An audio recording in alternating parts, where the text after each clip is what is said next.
కోపాన్ని సాధ్యమైనంత త్వరగా తీసేసుకోకపోతే అది పగగా మారుతుంది. కోపం తారాస్థాయికి చేరినప్పుడు హత్యలు కూడా జరుగుతూ ఉంటాయి. బైబిల్లో కయీను తన తమ్ముడైన హేబేలు మీద కోపంతో అతన్ని చంపినట్లు చూడగలం. ఒకే రక్తం పంచుకొని పుట్టిన తన సొంత తమ్ముడి మీద వచ్చిన కోపాన్ని అణుచుకోలేకపోయాడంటే కోపం యొక్క స్వరూపం ఎంత భయంకరంగా ఉంటుందో అర్థం చేసుకోవచ్చు. మరి కోపం రాకుండా ఉండాలంటే ఏం చేయాలి? అసలు కోపం వస్తే ఏం చేయాలి అనేది ఈరోజు మన వాక్యంలో ధ్యానించుకుందాం.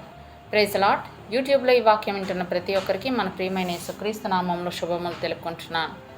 ఈరోజు మనం ధ్యానించబోయే అంశము కోప్పడవద్దు. ఈ అంశం కొద్దిసేపు ధ్యానించమని దేవుడు నన్ను ప్రేరేపించారు. అయితే వాక్యంలోకి వెళ్ళబోయే ముందు ఇప్పటి వరకు నా ఛానల్ చూస్తూ కూడా సబ్స్క్రైబ్ చేయని వారైతే దయచేసి సబ్స్క్రైబ్ చేయండి.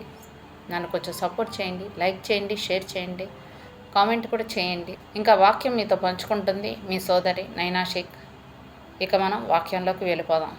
కీర్తనల గ్రంథం 37వ అధ్యాయం 8వ వచనం చూసినట్లయితే, కోపము మానము, ఆగ్రహము విడిచిపెట్టుము, వ్యసన పడకము, అది కీడుకే కారణము. ఆమేన్. మనుషుల్లో ఉన్న భావాల్లో కోపం ఒకటి. మనం ఏ భావాన్ని అయినా ప్రదర్శించకుండా ఉండగలం, కానీ కోపాన్ని మాత్రం ప్రదర్శించకుండా ఉండడం అనేది అసాధ్యమే. మన అహం దెబ్బతిన్నప్పుడు మనకు కోపం వస్తుంది. దేవుని యందు భయభక్తులు గలవారు తమ కోపాన్ని అణుచుకుంటారు. భక్తిహీనులకు తరచుగా కోపం వస్తుంది. బుద్ధిహీనుల అంతరంద్రియములందు కోపము నివాసము చేయును అంటూ ప్రసంగి గ్రంథం 7వ అధ్యాయం 9వ వచనంలో రాయబడి ఉంటుంది. కోపాన్ని సాధ్యమైనంత త్వరగా తీసేసుకోకపోతే అది పగగా మారుతుంది. కోపం తారాస్థాయికి చేరినప్పుడు హత్యలు కూడా జరుగుతుంటాయి. బైబిల్లో కయీను తన తమ్ముడైన హేబేలు మీద కోపంతో అతన్ని చంపినట్లు చూడగలం. ఒకే రక్తం పంచుకొని పుట్టిన తన సొంత తమ్ముడి మీద వచ్చిన కోపాన్ని అణుచుకోలేకపోయాడంటే కోపం యొక్క స్వరూపం ఎంత భయంకరంగా ఉంటుందో అర్థం చేసుకోవచ్చు. మరి కోపం రాకుండా ఉండాలంటే ఏం చేయాలి? అసలు కోపం వస్తే ఏం చేయాలి? కోపం అనేది నయం కాని జబ్బు లాంటిది. చనిపోయే వరకు కోపం అనే జబ్బు మనతోనే ఉంటుంది. బీపీ, షుగరు, క్యాన్సర్ లాంటి నయం కాని జబ్బులను మందులు వాడుతూ ఎలా కంట్రోల్ చేసుకుంటారో ఈ కోపాన్ని కూడా వాక్యం ద్వారా కంట్రోల్ చేసుకుంటూ జీవించాలి. వాక్యం మన హృదయంలో ఉన్నప్పుడు మనకి వచ్చే కోపం యొక్క తీవ్రత చాలా తక్కువగా ఉంటుంది. వాక్యం మన హృదయంలో లేకపోతే మనకు వచ్చే కోపం వల్ల మనల్ని మనం నియంత్రించుకోలేక అనేక అనర్థాలకు దారితీసి అది మనకే కీడు చేస్తుంది. కోపాన్ని కంట్రోల్ చేసుకోవడానికి దేవుడిచ్చిన మందు క్షమించడం ద్వారా మన కోపాన్ని కంట్రోల్ చేసుకోవచ్చు. కోపపడుడి గాని పాపం చేయకుడి, సూర్యుడు అస్తమించే వరకు మీ కోపం నిలిచి ఉండకూడదు అని అపోస్తులైన పౌలు ఎఫెసీయులకు రాసిన పత్రిక 4వ అధ్యాయం 26వ వచనంలో రాయబడిన ప్రకారం మన కోపాన్ని సాధ్యమైనంత త్వరగా మనలో నుండి తీసేసుకోవాలి.